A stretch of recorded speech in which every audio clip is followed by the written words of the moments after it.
it's just like once we start recording, it just changes the nature of the conversation. I just want it to be how it was when we were on the phone. You know, it felt like Yeah, yeah, yeah. more like real and honest. And all Mhm, I just got to introduce you, obviously. So mhm, Travis Gumbs, creative director, co-founder of Street Etiquette, co-founder of Maroon World. Um, I mean, honestly, modern creative legend, visionary when it comes to this. You've along with all your partners, whether that be Josh and Cynthia and others, you've given a lot of people, you birthed a lot of careers, you birthed a lot of lives, you birthed a lot of lifestyles, and you've given a lot of people just the ability to see more than what we probably began with. Because I remember being in college and not realizing that you could be a photographer, be a creative director, work with brands, have a job, and have a life that you can make from a lifestyle. You know, and a lot of that was like, you know, you seeing more than what was in front of us, many of us, and realizing that there could be more. And you know, before we got in all of this, you know, we were talking for a while, you know, about the Joe Rogan and Kanye West interview. We were talking about, you know, the upcoming election. We were talking about a project that you're working on, and we were talking about we just got into the move of you and Cynthia, the decisions that went into like you guys moving. And I just want to keep that same energy. Let's not even try to recreate what we had before. Let's just try to move with what we have. So mhm. when we left off in the conversation, you were saying, I think I was saying something about Donald Trump, probably throwing some shade and talking about Yeah. like after hearing, you know, like, not completely done about like 30 minutes left in the Kanye and Joe Rogan interview that I was listening to this morning about, you know, like what I saw in that was the best of Kanye, the things that I fell in love with. Although I never really fell out of love with him, I just stopped listening because it's like he even said, you want all these crazy ideas, but you don't realize that it's probably coming from a crazy person. And there's something about Mhm. Kanye, which I feel, unlike Donald Trump, his craziness, his bad, while there needs to be accountability and some sort of measure of like, calm down, bro, sometimes, his Mhm. bad, I think, gives more hope, a more glimmer of the future, adds more joy, adds more positivity in aggregate than what I believe someone like Donald Trump does. He's a person who speaks to the worst of us. He's indicative of what some people say that we deserve, but I believe we deserve better and we can do better. But there's something about him that speaks to what we all could be if we're not all tapped in, all tuned in. We're not all working together. We're not all coming as one. He's the epitome of divisiveness. He's the epitome of the worst of us. Mhm. You know, Yeah, and exactly. I mean, Kanye too. Kanye is a Gemini, and I'm a Gemini, so I understand there's two sides to the coin. You know what I mean? There's two faces that happens, and you look at one face, and it's also an example of, you know, the dark sides of ourselves that we try to run from and we don't confront. And it just so happens that he wears his heart on his sleeve, so his darkness is shown to the world. But then again, that darkness is in with all of us, and that light isn't with all of us. So it's just a matter of understanding that balance within people and appreciating it for what it is, because everything is a lesson at the end of the day. that's a fact. That's a fact. I've just been trying to like not make the same mistakes that I've seen some of these men make. A lot of, or not even just men, people in power in certain positions today. I feel like what we've been seeing for the most part are a lot of, it's just a lot of, there's just a lot of like extremes, and I feel like a lot of us aren't extreme. There's a lot of us who just, you just see like the most leftist or the most liberal or the most, you know, And conservative. that's also a function of social media. I know that we're doing this for social media, but you know, there's a bigger picture, and there's a bigger way in which these mechanisms work. And like social media definitely rewards the extremes of any situation, of any topic. You know what I'm saying? Like, just a matter of like commenting, like the most funniest or extreme comment is the one that's on the top. So it's like these systems reward the extreme behavior. You know what I mean? Even though we're on a having a very reasonable conversation right now, but if we were to throw out some crazy shit, you know what I'm saying? That's how we were able to send this shit viral. So it's like Let's not do that. understanding that too. You know, like we're non-extreme people, but every single one of us have extreme tendencies. You know, and we're living in a culture right now where we have to watch how we interact with these things, because they're definitely abused, you know what I'm saying, like by, you know, each and every one of us is definitely Is that, abused, is that the reason why you know. you don't really, it seems like you don't really engage that much? Is that looks like it's intentional? Is that one of the reasons why? I mean, it's definitely intentional. I mean, I just feel like I mean, and we could get into also what we were talking about on the phone, like the stuff that I'm working on now, it definitely requires me to just step away and definitely get in tune with Mother Nature, get in tune with the earth, get in tune with the rhythms, and get in tune with the indigenous ways in which our ancestors lived. You know, there was no Instagram, there was no triggers, you know what I mean? And like, I'm highly sensitive to those triggers. And it's not even in the sense of literally just like picking up my phone and looking at what news is happening in you know, in the morning. That type of stuff definitely dictates the rhythm of my days. But you know, I've been sparingly using social media for years. You know, it's not really one of my addictions, but I understand how it plays off of our emotions and turns it into, you know, an addiction. So it's definitely one of the things that I try to, I mean, I don't even try to do it intentionally anymore because it literally just doesn't happen. You know what I mean? Like, I've definitely passed that point of you know, just picking up my phone and going on Instagram, because I've been living like that for a while now. But it's not to say that I'm better than anybody. Like, I don't think that at all, because I think that there's people who use it very wisely and who are able to separate and just look at it like a job also. But I'm not one of those people.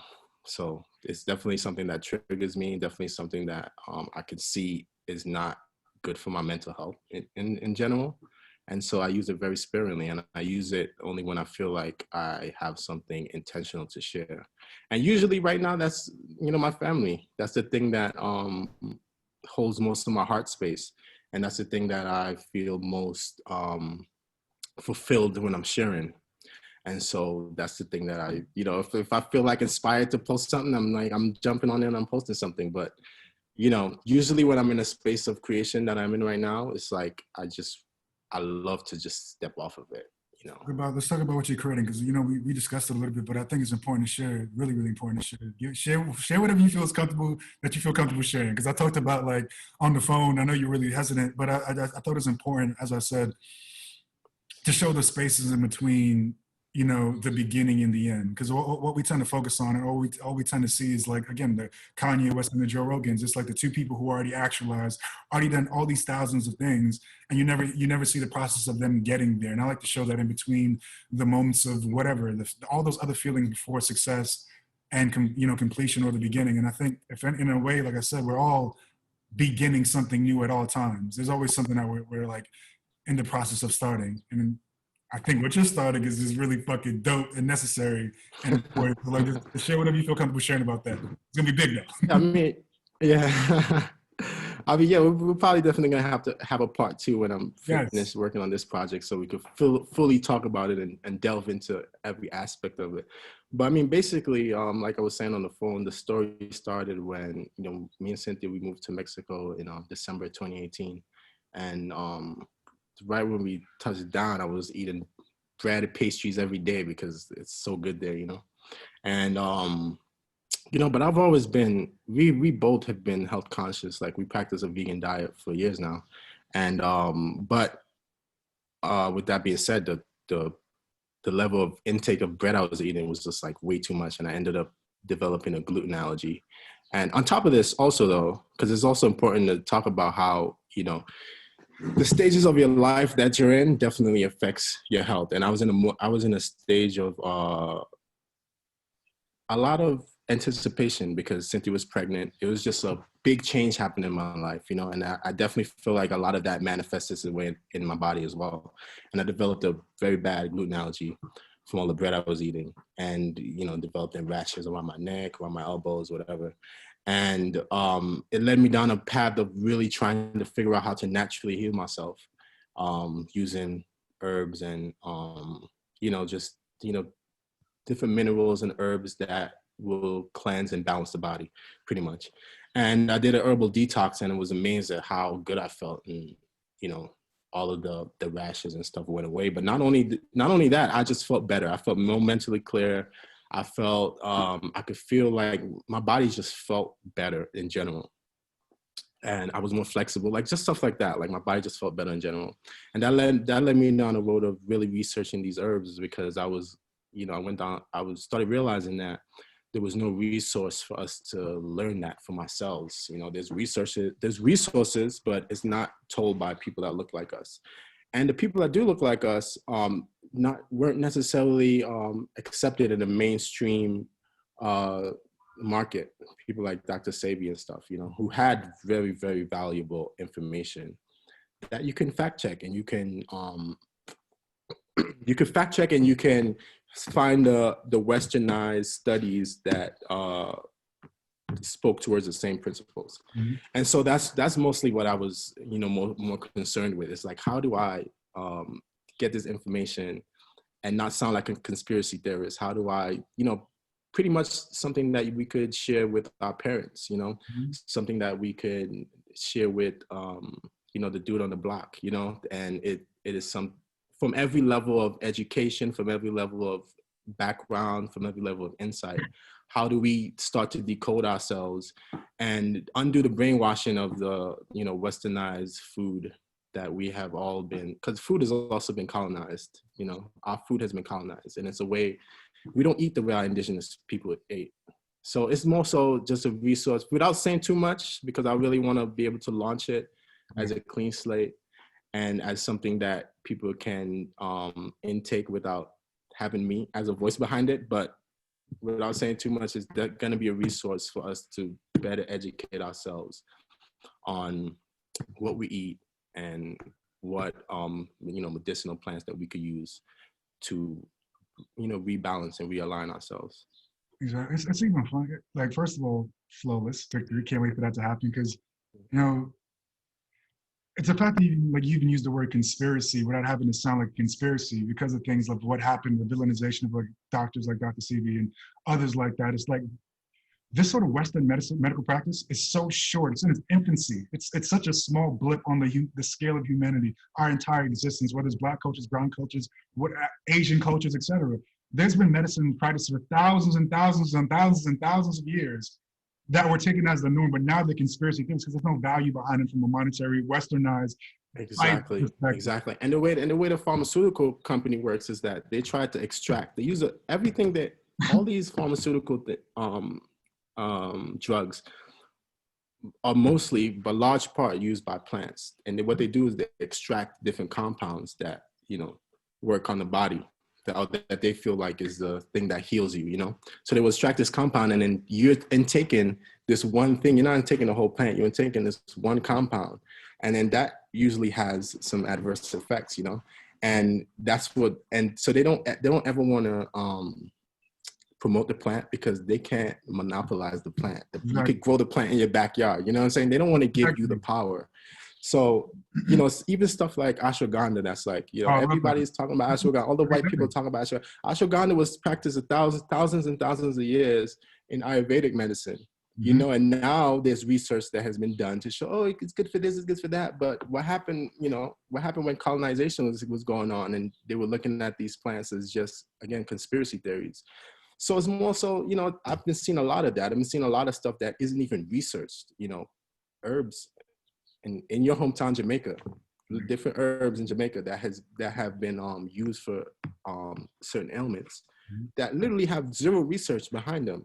And the only reason they don't have research is because no one wants to put the money up to validate these different herbs and these different plants.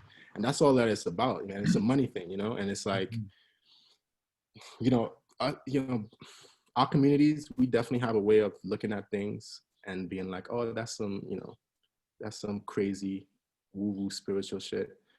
But at the end of the day, man, these are the plants that our ancestors used. And you go back in time and, you know, our ancestors weren't dying of diabetes and cancer.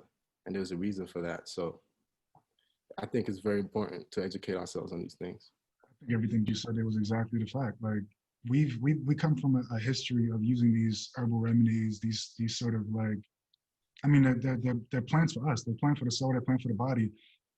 All these people do, these like corporate companies, these pharmaceutical companies, they just take the properties of that plant, put a name on it that sounds like it's really, really long and polysyllabic, And then that becomes the thing that you buy for whatever X times 1,000, and you can go to the backyard, pick it in Amazon. I mean, these people literally, I've seen stories where they go into certain places in the Amazon, they buy the land or buy the property or cut down the plant so you can't get it. It's almost like what they do with diamonds or whatever. They just control the supply. They make it a product so that they can monetize it, and then no one can get access to that thing that they probably discovered, or the information has been lost. We don't know all the things that have been burned, the books that have been lost, the things that have been quoted as conspiracy theories or like alt science or whatever the case may be. And we're not talking about like there's people who are having sex with demons and they're catching like crazy diseases. No, like actual plants that work, that are proven to solve and cure things, or different things that just may not have a monetary value associated with them that could be used for actually healing, or the things that we should be eating, or different food options, or just, I mean, it's things I've learned over the past just literally 2 years or so, just like the things that are put into the water, all sorts of like pharmaceuticals and antibiotics that are in the water, chlorine, and but nobody expects to think about that, because all we check is like, is your water supply good or bad? But based on what standard? Based on a standard that's already bad to begin with. So this one doesn't have like fucking lead in it, or this one is like you can't light it on fire like in Michigan, and because of like light it on fire in Michigan, and it won't like. There's still things that are in our day-to-day, everyday food supply, water supply that are completely carcinogenic, completely bad for us, completely toxic, but they're not spoken about as such because this is what we all consume. Exactly. But yeah, we don't have to talk about that anymore if you don't want to. But it's just, I really want you to, like you said, do it how you want to do it. Get beyond the research phase and execute it the way that you feel comfortable executing it. But I just want to say thank you for doing that, because it's really just getting back to the source, getting back to what's real, getting back to the things that we need more than anything else, which is health, wealth, happiness, mental clarity, spiritual clarity, and everything else like that. It's like we're moving away from the things that we already know to be true, the things that we already know that work. And again, even just going back to that Kanye conversation, like the things that he says at times are so crystal clear that it's like, damn, I really wish more people believe that, and I wish he could package it in a way that more people accept it. But it's just the truth that we lose our humanity and our childlike nature and our purity at times because we are bombarded with fear. The fear, oh, don't drink that, or don't take that plant that is going to be good because it may kill you, it may do this, it may do that. Not realize that's what you need if somebody can give you fear. He had a good analogy of saying that if I asked you to walk in a straight line on the rope and it was on the ground, you would walk no problem. It'd be fine. You glide across the shit, no problem. But if I take that same rope and I put it 20,000 stories in the air, and I understand it's weather and air and wind and shit like that, but I put that same rope and I didn't give you the fear of saying that you can fall off, you'd likely just walk right across the goddamn rope. And there's so much of this shit that's just mentality driven. And when people give you fear, they now can control you. And when they can control you, they can monopolize on that fear. There's so much shit in the Western world that's set up like that. I really genuinely believe you divide people, you imbue them with fear, and then you can control them with the notion of security, not realizing everything in life is a risk. So you might as well go through it gracefully and go through it fearless, because you're going to get more in return from being as fearless as possible. Which, again, as a bad segue, takes me into your idea of moving to Mexico with your family, which some people may see as a risk or as a fear of leaving America, leaving comfort, leaving the society that you're comfortable with to go to a place that may be unknown, although Cynthia is actually Mexican. So like, what went into that decision? I mean, she's Mexican, but she was born in America. So for her, this is her first time. Oh, I didn't know that. The longest time she spent, this is her first. This is new to her too, because for her, she is discovering her roots, because she's never lived in Mexico. She grew up her whole life in America. So it's the opposite story of, usually if you're Mexican born in Mexico, you are trying to get to America. But there's definitely an alternate story being told right now of a lot of people that are going back to Mexico.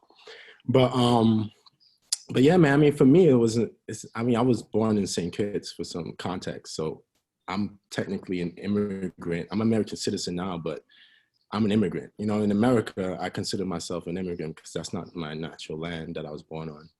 And so for me, it probably was a lot easier to see the benefits of, moving to Mexico. It wasn't like we were just like, fuck America, we're out. It was more so just like, let's try something different for a little bit. We were still going back to America, still working in America. We still had all of our friends there. And pretty much our career is in America, But just trying to figure out what is an alternate solution. And I think now with COVID happening, it's making a lot of people aware that working remotely is definitely definitely possible. And if you could work remotely, like, where would you rather be? I'm in a place where I can literally have access to the stuff that I want. You know, I eat like literally like 6 mangoes a day, like 20 tangerines. Like, you know, That's the life. I'm not, you know, I'm not in need of, you know, I go to America and it's like I spend like $200 and the fruit I get is not even good. So it's like, it was more so looking at the quality of life. Like quality of life, you would say, and could mean different things to different people. In America, you know, we have very slow Wi-Fi here. So in America, you have faster Wi-Fi, you have faster access to technology. You have definitely, you have Amazon Prime. You definitely have, even though Jeff Bezos is problematic, the fact of the matter is that we all got used to getting stuff on demand. You know, that type of lifestyle is not available here. You know, it's definitely a change of pace, and one that I think definitely has its benefits, although it's a bit more complicated. Definitely has its benefits, but at the same, but you know, we felt like we wanted to just try something different, and I feel like it was the best decision that we made, because as soon as we got here, we ended up, you know, Cynthia got pregnant and we had our son here, and so now he's a dual citizen, and it's just a different context, man. And we're just looking at things differently. Even down to him going to school. There's free education here. There's free college here. You know, something like that is really big. And there's good education here. Never knew that. Know, everything that, again, it literally goes back to what we were just talking about the herbs, because like everything that we think about other countries, we have been brainwashed to think that way, you know? The way Donald Trump speaks about Mexico is not the way that Mexico is as a country. You know what I mean? Like, there's pluses and minuses to anywhere in the world. You know, there's good and there's bad. There's disparities and there's fairness in any part of the world. And but you know, for us, it was just one of those things where, like I was saying on the phone, there's definitely a lot more. As an American, it's a privilege, you know, and that's something that we had to recognize. Like, we're coming here as an American, we're coming here with American dollars, and it's a privilege. So our quality of life is a lot higher, you know what I mean?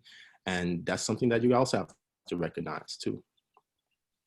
I know I'm just ranting, man, but you know, no. You're not ranting. You're feeling, no, this is exactly what I wanted to hear. Because like I was saying on the phone, I was looking into literally just yesterday, although it's been in the back of my mind for probably literally 2 years now when I did that first big trip. I've been looking at like different locations to move. I moved out of New York City, you know, last winter, just because I just couldn't afford that. I couldn't afford that no more, and it wasn't a good use of my money. Again, thinking about different lifestyles, and of course, you know, for other reasons that were important and more personal. And just recently, yesterday, I was looking at, you know, videos on YouTube and doing research as to like, if I was going to move outside of the country, not go back to Jamaica, obviously not at this point in my life, where would I want to go, or move someplace else in the country or outside? It was Texas, probably, you know, Dallas, or Mexico City. And then once I get to Mexico City, I probably find some other areas. But like, I was like, where can I go and feel like I'm going to be a human? I don't have to be so self-reliant on needing to pay it, you know, $1,500, $1,700, $2,000 in rent, you know, which is just absurd. You know what I mean? And like, is there a place to go to have the life that I want without having to like sacrifice my entire life for it? And I feel like that's what America gives you. It's like, okay, great, you can have a nice apartment, you can live in a good neighborhood, you can have good food. That mango's gonna cost you $5, that apartment's gonna cost you $2,000. This is gonna cost you 80 hours a week. You're gonna not have any fucking friends or family. You can't have it like in America. It really is. And on top of that, you're gonna have the stress level that's just gonna make you unhappy, depressed, and sick. You know, so. But you know, there's a lot of people like yourself that's doing it. So it's like, I don't look at it as something that's completely bad. I just feel like we just need to rethink it. You know what I mean? Because New York is a beautiful place. It could be beautiful and it could be livable. But we just have to rethink what's acceptable. You know what I mean? And I feel like, I mean, you and I, we're both coming from the Caribbean, and it's not like we moved to America to just lay on the beach. You know what I mean? Like, people move to America to work, access to opportunity. But at the same time, you have to understand, why is America the land of access to opportunity? You know what I'm saying? It's because they created a power structure where they have the power and the resources that we would have to go and try to capture some of. You know what I mean? So it's like, once you capture that power and those resources, how are you going to invest it into your life? You know, this is definitely an important question. I feel like we all have to struggle and battle with as we navigate adulthood. You hear that? Do you hear that as you speak? Those beautiful birds chirping in the background. That's what I want. That's what I'm saying, man. You know, my side is just like I got to fly in here, which is not bad. I got like road traffic. I'm looking at a building that literally has like broken down, distort, you know, like beating out windows in a nice building. It's like it's just a weird trade-off. And I know for some people, like it's doable. And I've been doing it for a while now. I'm 32. You know, it's been like the grind for the past decade of trying to do creative stuff and like business world, corporate stuff. And I'm just at my breaking point. I was there 2 years ago. I jumped back into it because like somebody was like, here's more money. You didn't like it before when you left for 3 months. And you're gonna say, you said, fuck this shit, you had some money saved up. Guess what? If you come back, we'll give you more money. We'll give you a new title. You can get a better apartment. You can get like, and that's what it was to me. And it's still like, I didn't spend any new money. It's like, okay, save more and be more comfortable. But what am I trying to be comfortable? Where am I trying to be comfortable at? When at least I feel like this is a hard place to be comfortable in general. It's and again, not to shit on America, because America's incredible. Like, there's no place like it, particularly New York City. Like, there is no place in the world like New York City. It's like this is the mixture, the diversity, the access to information, access to art, the access to, you know, just culture is phenomenal. There's no shitting on that whatsoever. But I do believe as a person who has that like upbringing of like, I remember water, I remember beach, I remember picking mangoes and breadfruit and guinea and you know, coconut from the trees and cracking them, and like nobody like asking me for money and picking cherries and strawberries from the trees. My mom's house, my pop's place. I remember what it felt like to be free, if that makes any sort of sense. And it hasn't felt like that here. Maybe it's a mind state. Maybe you shouldn't have to leave to someplace else to feel free in the moment, but that's how I feel. I feel restricted. I feel like I have to give too much of my life to live a good life. And I realize I'm not even living that good life while trying to give it. And it's not like I'm over here curing cancer or I'm, you know, building new ways of thinking. It's just to pay rent. Exactly. You shouldn't have to trade so much of your time just to pay rent and live a decent existence. Like, I'm paying, no lie, like a lot of money for rent now, and I'm sure there's a lot of people paying a lot more. And if I look to Mexico and get a place that looks just like this, probably more square footage, I looked it up, it'd be like a third. Yeah, definitely a third. And I can work remotely. Why am I here, bro? Like, that's just how I look at it. Like, if you can work remotely, man, you gotta get out. It don't even add up to me. Like, it don't even add up to me. It don't add up. I don't want to buy a Bentley. I don't even drive. I don't have cars. I don't have expenses. I live super minimalistic to begin with. All I want to do is be around some nature, be around some birds, eat 6 mangoes a day, have 12 tangerines, have some breadfruit, be around. But at the end of the day, that's what we all want. Like, I feel like, because I've been thinking a lot about this too, and it's like, you know, the same thing that happened here in this land, because right now we're in Michoacan. For some context, we actually moved to Mexico City, but because of the quarantine, we're on the family ranch right now in Michoacan. And so this land was inhabited by, I'm probably going to say the name wrong, so forgive me to any Mexicans that's watching it, but the Tarascas. And they were a different ethnic group than the Aztecs. So this is a whole different, you know, this is a whole different thing from the Aztecs. They had their own art, their own religion, stuff like that. But the same thing that happened to them happened to the Aztecs, and also happened to our people in Africa, as well as the indigenous people in like the Arawaks and the Caribs in the West Indies, which was, you know, they were colonized. They had a certain way of living, and they were taught that their way of living wasn't right. You know what I'm saying? They used their bodies and their minds. You know what I'm saying? They cultivated the land. They were extremely smart. You know what I'm saying? They knew about the cosmos. They knew the way the tide works. They knew the way the trade winds work. They knew everything that had to. They were in tune with the land. You know what I'm saying? And also in tune with each other. And they were taught that their way of living was archaic, and they had to assimilate to an entirely new way of living. And I feel like those effects are still affecting us today. Like, this is not natural.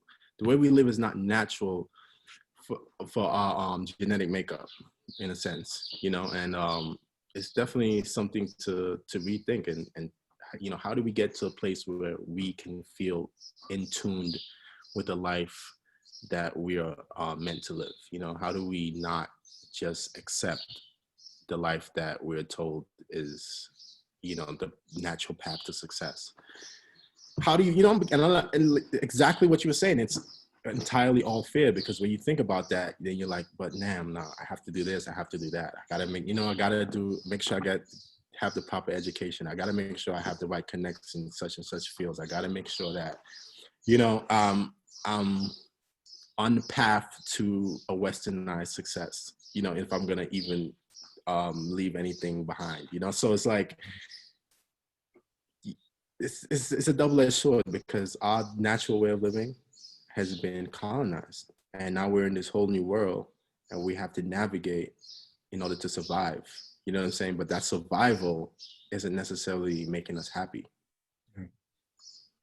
Everything that you said right there just really tapped into some really deep, like singular, essential things for me. And the first being like, this Western world is literally, I know it's a group of people, but it's like a version of the world that is not our own. You know, language, the way we speak, the foods that we eat, these are not like Caribbean, Afrocentric, diasporic ways of living. If I go to, like, for example, if I go to China now, or go to China, if I no disrespect to them, but if I go to any other like place where people are from originally that weren't moved to, they eat what they eat. You go to Nigeria and Ghana and all these places that are still dealing with their own struggles, but they eat fufu and cheap, you know, like all that type of stuff. They eat indigenous foods. If I go to Jamaica, we have ackee sawfish, breadfruit, dumpling. It's not. This shit doesn't exist out there. I remember being in Jamaica, growing up here, being taken by my mom to come live up here, and going back when I was like 11. I haven't been back in a long time, which is sad, but I'll be back, trust me. And seeing like a KFC, and like being like, not even joking, like, what the hell is that? Like, I had saw it in Mount Vernon where we grew up, in that joint on Grampton Avenue, the KFC that was there. And I remember going back to Jamaica and seeing the KFC and being like, I didn't realize that was globalization. I didn't realize that was like colonization of food and like culture. It just felt wrong. You know, I never went in there in Jamaica. I only probably went a couple times up here. It just felt odd. But then I asked myself, is that a measure of my privilege? Because I've seen something else. I'm not a quote unquote African American, although I've been here, you know, 25 years at this point, or 26, 24 years at this point, or something like that. But the fact that I've seen something else, and I have something else to know that this is not the natural, the birth. I wonder if like the majority of people don't get that experience unless they go travel someplace. They don't know that there's another way. They've only seen this template of existence. They've only seen this life. So when someone says the other side is this, and that, Mexico's this, and that, these African countries are this, and that, they're more prone to believe it because they haven't seen it. And that goes to the ignorance of many things. Of course. And then I sometimes wonder, it's like, okay, they give you ignorance, they give you fear, and then they tie the things that they want you to do to your resources. If you want to eat, you need to be on your phone. If you want to get this resource, you better make sure some AI is, you tap into some sort of AI on social media, on Facebook, or on Google or YouTube, whatever it is. That's what they give you. They tie the things that they want you to do and how you to how you are going to live. And you can even It's we're way more ingrained than we even think we are. They know exactly every decision that we're gonna make. Yeah, man. You know, I mean, it started with, because same, you know, in St. Kitts when I was growing up, I remember when they opened up a KFC and it was like pandemonium. Like the lines was out the door for weeks. It was crazy, man. It was like the biggest thing ever because there was no fast food there. And it was like, but why was it the biggest thing ever? Because we were getting the same commercials that they were getting in America. So we would get Burger King, McDonald's, Wendy's, KFC commercials, bombarded with that, seeing that, you know, seeing all those you know, those fake food commercials that just meant to, like, you know, to pull on your you know, sugar addictions and stuff like that. And when it came to the island, it was like a big deal, but no one is thinking like, oh, this is just another form of control. You know, this is another form of, you know, just monopolizing our food sources. Like we just didn't even think like that. It was just like, cool, like this is the shit off the commercials, I'm going there, you know what I mean? And it's like, but now we're even more ingrained because it's like our phones know everything that we think. They see what trigger us. They know how to you know, they know how to keep us connected. They know how to, you know what I'm saying? They know everything, you know. AI knows everything about us. That's another reason why I you know, sparingly use social media, because I realized that, like, it just knows how to keep you connected to it. You know what I'm saying? It's extremely smart. It knows exactly what is going to trigger you to keep you looking. It knows exactly it's listening to you. You know what I'm saying? So it knows exactly what you want to buy. And it's crazy, man. It's weird that we we allow ourselves to be taken advantage of in that way. But at the same time, we're just human. You know, it's just a natural mechanism that capitalism plays off of. You know, In it's some just weird gonna world. keep going. I guess in some weird world, not to make it, I didn't want to talk about technology too long, you know, honestly, because I feel like I talk about it probably too much in my personal iteration of like talking to myself. I guess these like these technological people who like created all these devices. I realized that they were doing this for the greater good. They thought they were doing a good thing. But like with anything that you create for the first time, there's going to be like some pain and like some growing pains that you have to deal with. Then you attach money to it, and then it becomes some money thing. If it was these things were disassociated with the need to make money, the need to have these big public multi-billion, if not trillion dollar companies attached to it, if they were just for human good. You know, I think I was watching a documentary on Netflix. It was called like The Social Dilemma. And he said like, you Oh, I know, saw that, yeah. yeah, like we create tools. You know, a tool is a Mm. tool. Like this pen is a tool. It doesn't ask for my attention. It doesn't give me push notifications. It's not if I'm a writer, yes, it could be attached to my resources, but I can write something in my head. I can do whatever. Like this pen be able to, I can use it to make money and generate resources, but it's not asking and seeking me out and listening to me and trying to morph me and whatever. It's not giving me things to do and trying to, you know, steer me in a way or not. Whereas this does. Yeah, because I mean, but the pen is also a product. It costs money. So there's places in the world where people can't even afford the pen to write stuff down. So it's like in this instance, we're now the product. You know what I mean? Like they gotta have to make money regardless. You know what I mean? Like especially in America, where capitalism is key. Like there's nothing that is gonna be made just to give away for free for the greater good. Like when Facebook and Twitter and all this shit first came out, even though they weren't making money, it was definitely an assumption that they had a lot of power and that was going to turn into economical value. You know what I'm saying? Like Mark Zuckerberg and all these dudes weren't doing it just for free. They knew that they were going to make some bread on the end of all of this shit. You know what I'm saying? It just took a little bit of time to figure out, wait, what's actually the product? And it turned out that we're the product. You know what I'm saying? Like we are actually the product now. And we're not being paid for that. So I didn't even have all the answers to this one. I just know it's something that all of us, we should just be a little bit more mindful of, because as you said, you know, we are the product, we are the ones being monopolized, we're the ones being persuaded. And my only concern with it, and this is just to wrap it up, like my biggest thing with it, not to even say anything bad about technology, because it's done a lot for a lot of people. There's a lot more jobs that have been created. There's a lot of people who've been connected. There's a lot of careers that have been birthed from it. There's a lot of new ways. of course. So, yeah, I mean, ourselves included. Yeah, of course. Like right now, we're using freaking Zoom on my Apple computer, whatever it is. But I'm just saying to myself is like, accepting that good. The only thing that I would say from it that I'm concerned about is the fact that we seem to not be coming together. I feel like the differences, the minor differences between us are being more amplified than the reality. I meet so many people, and I have met so many people that outwardly we weren't supposed to ever get along on some of my travels. And we just did. We just vibed. You know what I mean? Because when you meet somebody, you're not talking about politics. You're not talking about the shit that's going to separate you. You want to find commonality. You want to find things that we're going to get along with. And that's how you make friends. I'm sure I got friends right now. If I asked you enough questions, and out of 100 things, I'm sure we can find 2 things that we don't agree on and 1 thing that we don't agree on. But if we only focus on that 1 thing, okay, great, we're not friends anymore. Or we can focus on the 99% of things or the 99 things that we do. And for something about like these things, because their goals to keep you engaged for as long as possible, whether it's a human thing or human flaw that it exploits or whatever, it's like we're not more prone to just be celebrating and excited about the good. We want to be exactly. We want to be like obsessed or like subjugated or like used for the things that we believe separate us. And way more of us have things that are in common. And that's what I believe. I believe I have much more in common with everyone than I don't. Of course, because we're all human. Human is a commonality. You know what I'm saying? Like exactly. It's human to human. It's not like a human to goat. Like we're human. You know what I'm saying? Like, it's a fact. Yeah. But yeah, I agree completely with that, man. It's like that's something that I've realized too. I mean, especially with the state of politics in America right now, is just like so much divisiveness, man. It's like it doesn't have to be that way. You know what I mean? It's like again, like yeah, we could have different political views, but at the end of the day, we're human, and there's definitely perspectives that we could learn from, and we just have to have an open ear, man. It's like it's sad. It's sad to see what's happening, you know. But hopefully, it changes for the better. Hopefully, people stop trying to, you know, tear us apart and bring us together, because ultimately we can't have a society if we're all not, you know, at least going in some similar semblance of the same direction.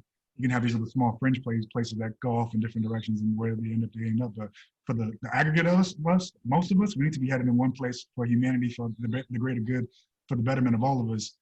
And yeah, I really hope we realize that, because this whole, like, you know, divide and conquer shit ain't gonna work too much longer if we want to keep a society together, because this is just, it's just devastation otherwise. But as far as the society goes and just where we're trying to head to, I don't know, just it feels like we need that thing that you and Cynthia went and found, that sort of like getting back to humanity, that getting back to like human dignity, that getting back to the goodness, that getting back to life, getting back to just the joy of living rather than the fear of the unknown. And I don't know how we give that to everybody, because obviously everybody can't even move to Mexico, you know, but it would be nice if we can find a little more of that in our day-to-day lives, you know, on our own. That would be great. But I will say though, it requires a lot of sacrifice, and that also goes back to the fear thing. It requires a lot of, you know, because we both had to relinquish a lot of our power in a sense. You know, we had to. There's jobs that we weren't able to do, and there's just like a lot of removing yourself from the conversation that happens when you're living that kind of lifestyle. That feels that can feel like you're going back in a sense. But it's like, it's just because of the way the system is set up, because actually I feel way happier. I really feel like my brain chemistry has changed, man. I'm not lying to you. And I feel way more in tune with where I'm supposed to be going, you know what I mean? And that's all that we want. But there's all these systems and structures that are set up to make us feel like that is a step in the wrong direction. So even if you're trying to find that, even if you know that it's right, it can take a lot of relinquishing of your fears in order to be able to do that. Because this is a thought that I've had for a long time. It was years, man. Years I felt like every winter I would get seasonal depression, and I'd be like, this is my last winter. That happened for like 10 years before it was my last winter, you know what I mean? And it was like, because there was always something. There was a job. There was another accolade that came up. There was something that was just keeping me in that moment, keeping me in that that ego-driven, you know, stage of capitalism, really, and living in America, and how that those things can feel more meaningful than actually taking care of yourself and your mental well-being and your body and stuff like that. So it's definitely a balance, man. And it's like, it's not something that I perfected by any means. Like I'm still, you know, I'm still toting between the two lines and trying to find that balance. But, you know, I feel like that is one step into the right direction, is literally just one step at a time. You know what I mean? How did you eventually make the decision then? How did you have that ego death? I definitely don't have an ego. No, I mean, not like that, but I mean, like, you had to say, like, you had to relinquish some ego. Like, I'm not going to be a part of the rat race. I'm not going to, because I mean, you just like you said, there's opportunities that because you just weren't physically in New York City or in LA that you may have lost, whether it wasn't like, we need this tomorrow, or can you be there next week, or whatever, that you probably, you know, missed out on. How do you like accept that I don't need to have all of that. What I have is enough. Or I at mean, least it's what I want. yeah. I mean, there's a couple of things. I mean, I think one of it is just being around people that live here too. You know, it's very inspiring in the sense that they live off way less than we do. They work really hard, and at the end of the day, they just seem happier. Just a general base level of what is considered happy here and what's considered happy living in Brooklyn. It's totally different. You know what I mean? Like, there's nobody yelling at each other on the street. You know what I'm saying? There's nobody cursing their kids out. Like, just those baselines of, you know, just observing the environment. It just seemed like, okay, you know, it's just another step into decoding the way that that we're all brought up to think is acceptable. And then and literally just it's still a process, you know what I'm saying? It's still a I'm not gonna say that I'm 100% cured from it. It's still a process, but just literally just looking at the self, just looking at the your inner being, you know what I'm saying? Your inner soul, and what feels most fulfilled at the end of the day. Literally, if you ask yourself, like, what were you doing when you felt the most happiest in your life? Like, literally, what were you doing? No, I'm just a real question. Question? Oh, well, it's when I went. Yeah. It's when I actually know that. It's when I went on that 3-month vacation. Exactly. It's So exactly. You see the way that you were living and the way that you felt. Exactly. I want to travel. I want to be free. I want to walk. I want to meet people. I want to, if I can create as I'm doing it or after. I know for a fact that's exactly what I want to do. I want to do another book.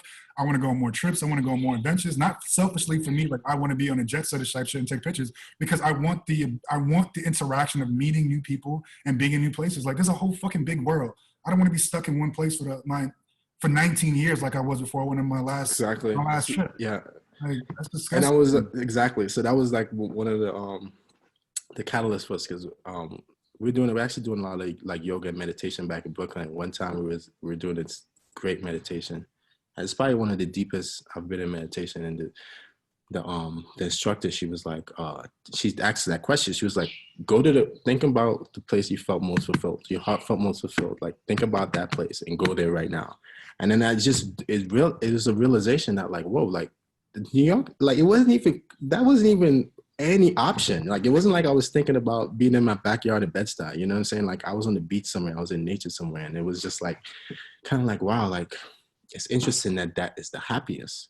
So what does that really mean, you know? So it's literally just asking those questions and taking one step into trying to figure it out and solve it. I think that's a good thing to really say to people. It's like, you got to keep asking yourself why. Because a lot of us is on an autopilot, like, do this. Because I've been there. Like, it's just like, I got the next task, and you have like 30 things that you got to do. You don't have time to think about, one, and why am I doing this? Two, who is it benefiting? And then the last thing you're gonna think about is like, is this even making me happy? Because you just got the to-do list you got to run through, and you become in a way these robots. And exactly. But I mean, at the same time, it's also important, because at the end of the day, we all need money. We all need to have a certain quality of life that we strive to. So it's definitely a balance in that, because there's times when there's going to be tasks to complete, and it's just like, all right, I'm going to autopilot mode to just get this done real quick. But at the end of it, you know, there has to be another conversation. There has to be another side of the story that, like, I completed these tasks so that I can have this, you know what I'm saying? We don't complete tasks just so we can do more tasks. It's literally what our ancestors had to do during slavery. You know what I'm saying? It's just another way of looking at it. It was just task upon task upon task, with not living the type of lifestyle that was best for us, and just accepting the way things were, because that's the way they are. But the way things are the way they are because, you know, because a man made it this way. You know what I mean? This is not a natural way of being. And so it's definitely always a rebalancing. Yeah. I'm gonna have to think deeper about that, because like I said, I'm really in the process of, within the next year, making a decision to move someplace else. And I don't see that being in New York or LA, or I just don't see it. It may have to, like Mexico City, if someone said if I can have a choice, like, that's the place that I'm most interested in, and I have been for a couple of years now. Who knows, maybe it flips and becomes Jamaica or something, but yeah, Mexico City is beautiful, man. Mexico City, I think, is a great place. It reminds me a lot about how New York used to be. Like, when New York had so much opportunity where you could just have a loft, you know, and create. Like, that's the type of vibe that Mexico City is. It's like, but again, that a privilege comes from, because there's a conversation happening right now about people who are, like, you know, people who were born in Mexico, specifically Mexico City, about, you know, all these foreigners coming in. Mm-hmm. And, you know, for us, it's like, we are used to a certain disparity and a certain way of being subjugated and segregated. You know what I'm saying? Like, we're used to being the victims, but in Mexico, we're coming as Americans. You know what I mean? And it's like, you have American dollars, and that affords you a certain way of living. So it's like, it's like you kind of stepping into the other side of the story. Jeff Bezos. You have to navigate that. Huh? I'm kidding. I said you're Jeff Bezos. I'm kidding. Nah, hell no. I'm kidding. But you are the people privileged there, is the point. So yeah, exactly. Like, so in a way, like, and that's what we're essentially looking for. We're looking for privilege at the end of the day. We're looking for our hard work affording us a certain space in order to be able to think.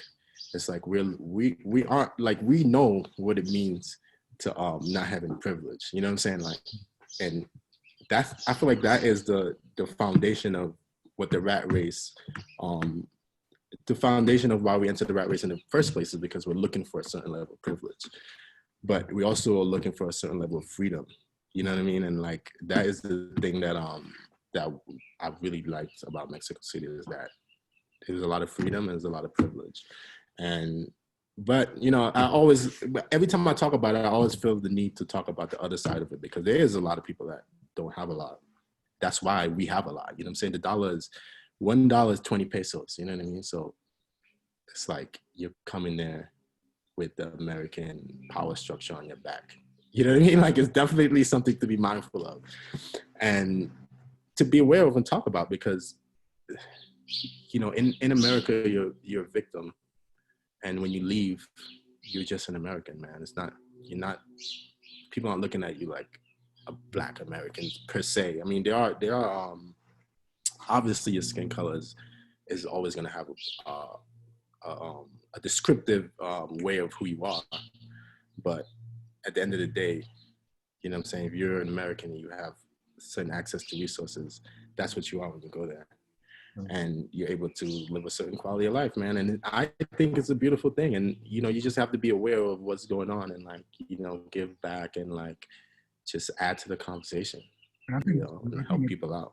I think that's what, as you said, I think that's really what it is. Because as coming from America, going to that place, as I would imagine, you'd be the person with privilege, as you just said. So it's about like listening, not trying to colonize an area that you just came to, and more than anything else, investing back into that place rather than being someone that pulls resources, someone who's actually giving resources back to the community, giving opportunities. And I think that's something that we don't realize. Like, I feel like that's the biggest disconnect with everything that we've been discussing, is the fact that there's a structure where those that can game the system, or those that figure it out, or those that they create enough of a value where they get a lot out of the system. The idea isn't, okay, great, you won Monopoly, reinvest, recirculate the money, so other people can potentially win. Like, what's the point of having $100 billion, even if that's just net worth and it's just play money, if you don't try to recircle that? And maybe, who knows, in your recircling it, you could probably make $1 trillion. There's just disparities that I wonder if they. But I mean, spiritually, you will make that $1 trillion. That's how I feel about it, man. It's like when you die, you're not gonna take those dollars with you. You know what I'm saying? But when you die, I genuinely feel like all the love that you have spread into this world, it goes with you. And that's part of your light that you leave. You know what I mean? It's like America has been founded on too much greed and like too much congratulating. Again, so yeah, too much congratulating people for winning the Monopoly game. You know what I mean? And not enough congratulating other forms of success. Exactly. You know, we don't know who the person is who gave the most money. You know what I'm saying? That's not a bar that's on Forbes. You know what I mean? Like, you see what I'm saying? Do you see what I'm saying? It's sort of winner takes all mentality. It's like we praise people who accumulate the most rather than those that share the most. I think people should measure success by those that did the most for others, not those that accumulated the most for themselves. Of course. How many jobs did you create? How many other people did you turn into millionaires? How many houses did you create? Like, oh, he has $100 billion, $50 billion, $1 billion, $1 million. What does it matter if like no one else other than you is winning? How whack of a dream is that?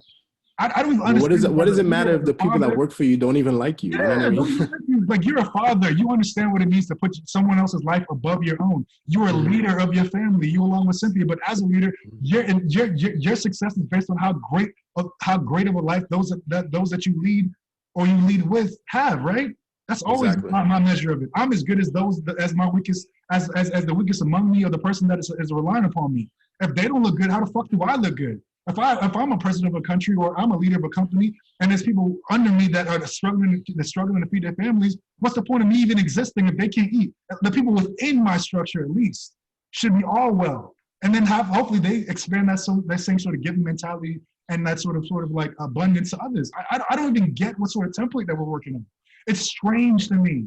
I'm not even joking. Like, it's weird. I don't understand it. Like, what's the point of having anything if not to share it? Oh, I made this big ass dinner, I'm eating myself. No, invite some fucking friends over, have a banquet, have a dinner, share some shit, exchange. It doesn't even make sense to me. What's the point of having anything if not to share it? Exactly. It don't make sense. Like, great, look at our collection of 50 billion cards. But there's people who can't even get to fucking work because there's no public transportation in their neighborhood. Go build a fucking high-speed railway station or a hyperloop or some buses or some shit. Yeah. It don't make sense to me. It doesn't.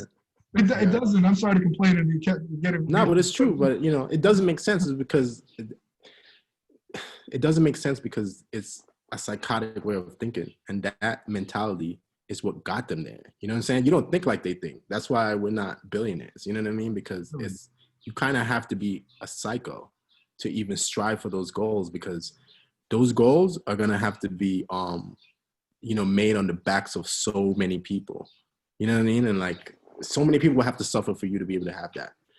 And it's just an ego stroke at the end of the day. So there's people who live by that, and there's people who live on the alternative and feel like their life is fulfilled by how much people they help. And there's people who feel like their life is fulfilled by how much, you know, people they're able to manipulate. If that's on a board, it's on a board right there. That's a fact. I don't know. I don't know what else to talk about. Tell me about fatherhood, man.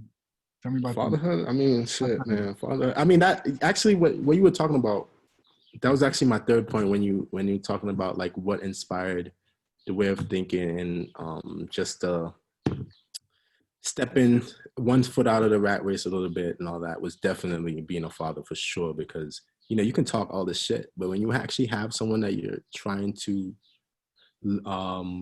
set an example, then all the shit you talk, you have to kind of back it up. You know what I mean? Like, it's one of those things where it's like, okay, I say I can rant all day about X, Y, Z, but it's like, how am I living in this way that's gonna influence or inspire a change? It's like, if I'm not doing that, then I'm just talking for no reason. So it's definitely that, man. Having a mirror there constantly every single day to be like, you know, what kind of person you want to show up and be today is definitely the biggest inspiration for sure.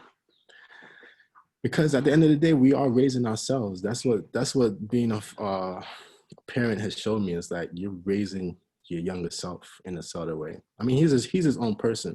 He is his own person. But as a father looking at, you know, my son, it's like I'm raising my younger self. What is the best way that I would want to raise my younger self? You know what I mean? Because that's the only parameter that you have, is your own perspective. So it's like, you know, I'm looking at it from what are my traumas? What are the things that affect me? What are the things that trigger me and make me go on a fucking hour rant all day? Like, what are those things, and how can I live differently in order to set an example for how I feel is you know, a meaningful life. You know, whether he agrees or not, it's like you kind of have to just, you know, it's always going to be, you know, that's what being a parent is. You know what I mean? It's no perfect way of doing it, and you just have to go with what you feel is beneficial to what would have been beneficial to you. So that's, you know, that's pretty much what it is, man. It's, you know, it's one of the most spiritual, psychedelic experiences, seeing someone grow. It's pretty crazy. You know, it's like you can't really explain it, and you definitely can't explain it because you're living in it every single day. It changes all the time. It's like it's not like you just put it on pause and like reflect on it. It's like one day it's one thing, the next day is another thing. So it's like definitely one of the most growing experiences of my life for sure. Definitely the most important experience of my life, hands down. You know, the type of person that I always wanted to aspire to be. I'm not saying that I'm that person by any means, but this is the most I've ever done to walk the path that I felt was the most beneficial for me and my family. You know, it's definitely an encouragement to be a better person. I hope to one day be able to know exactly what you mean. But just seeing how you've been moving from the outside looking in, I know we haven't had like the longest. Hopefully, this is the first of many other conversations offline, obviously, just to be able to catch up. But it seemed like you were, just the energy that I was seeing from what you were putting out there, it seemed like you were getting like leveling up heavy. And you know, there's this, I don't know, maybe it's just me putting romanticizing everything, but you could just see like this big light, this switch, this got turned up to a whole nother level with you and Cynthia. But just particularly knowing you, just knowing you, like you just seem while at one side super calm, but at another side it's like having a light that I hadn't ever seen you before. Maybe that's just me not knowing you as well as I thought. But it's just like you said, just seem to have like a newfound purpose, a newfound energy in us. Oh, definitely, man. Because That, I mean, that's a purpose in itself, man. When you have to keep a little human alive, that's a big purpose. You know, there's nothing, I mean, it goes back to everything we were talking about, you know, like when you look at, you know, indigenous ways of living and stuff like that. And like the family structure was literally the foundation. You know, you keep everybody alive. Like literally that's what we're doing. We're keeping you alive. You know what I'm saying? Like no animals are going to attack you. And that's just our natural human instinct. And it's like you know, you feel that switch turn on. When it's just you by yourself, it's kind of like I mean, it's beautiful too, you know, for self-development and exploring different sides of yourself. But, you know, to relinquish all of your power pretty much to take care of someone else is also humbling and also helps you grow and gives you more power too, I feel like. so what are you trying to teach him more than anything else at this stage of his existence? What are the biggest lessons you're trying to let him do into him? Biggest lesson, man, is just exactly what we were talking about, man. The fear, the relinquishing of fear, man. Like stepping more towards love, stepping more towards understanding your heart, stepping more towards being able to self-navigate through problems is pretty much what it is. Because everybody's gonna have trauma, and I feel like, especially within the Black community, we don't. First of all, we don't know how to deal with trauma because the mechanisms that we had were stolen from us. You know, our way of life was stolen from us. So we had to rebuild at every stage, you know, while still being subjugated, while still being segregated, while still being literally held down, while still being, you know, you know, we're eating poison and stuff like that. And we have to be able to heal our traumas, you know what I mean? And then at the same time, we're taught to judge ourselves and think that we're less than for having problems or, you know, stuff like that. But at the end of the day, everybody's gonna have their own traumas. And I feel like the job of a parent is to teach a kid how to navigate through those problems, how to navigate through those issues. And that's not something that is easy. That's a lifelong, that's an arc, you know what I'm saying? That's a full life of being able to, bad stuff is gonna happen to all of us. This is the inevitable part of life, is that we're all gonna die. Like, honestly, like that is the inevitable part of life. Is that we're here for just a sliver of time. And it's just a millisecond in terms of how long we've been on earth, you know? And it's something we're all gonna have to deal with. So the most that we could do is to try to teach each other how to navigate through those problems, mitigate the fear, and step more towards love. That's literally the foundation of Cynthia's and I, you know, parenting philosophy. You know what I think on that? We might be able to end on that. I think that's all the juice we're gonna get for today. Just want to say, you know, thank you for sharing that. It's so good to catch up with you. Just even on the phone till here, it's like this is exactly the conversation that I needed. There's always been something about how you approach things that I thought was super noble, super like at least sure of yourself. I think more than a lot of the people that I know, you've always been the one who's always seemed to know themselves the most, right? And always make the decision that like was for your own best benefit and the most honesty for your life, and not just the honesty of everyone else. And I've always found it to be super inspirational, because I think more than anything else nowadays, and even just our whole lives, we should really try to be telling the truth, not just to others, but to ourselves. And I've always just loved the way that you leaned into your truth and leaned into your way of doing things because it was right for you. And who gives a fuck about whatever anybody else thinks? It's your existence, and you know what makes you. It's gonna make you happy. I appreciate that, man. I can't say that it's been an easy road. That's not something that's been an easy thing to do. You know what I'm saying? That's definitely one of the most challenging. Parts of living is just be honest with yourself. So I appreciate that, man. But, you know, I can't take full credit. I can't take full credit as being like, you know, it's definitely been, you know, a road of learning and just trying to apply those lessons. So every day is a new day, man. But, you know, every day is another opportunity to retry and to apply those lessons. And some days are better than the next. So glad you're giving yourself. I appreciate that, man. It's just been great speaking with you, bro. It's like I definitely needed this as well. Thank you, bro. Tell the family I said what's up. Actually, you know, can you move your laptop? I just want to see like a 360, if you don't mind. Oh yeah, I got you. What this space look like? See that? Look at that. Look at the Yeah. backyard. This is just the inside, man. I mean, this is the home that we're renovating right now. It's overlooking the lake. The next one we're gonna do, I'll give you a little tour, man. It'll be beautiful. You know what? We'll wait for the next one. When you gotta Yeah. get put up, 'cause I want to see the lake too. But that's man. Just thank you for all of this, man. I really needed to see this because you may be living in the present in my future. So,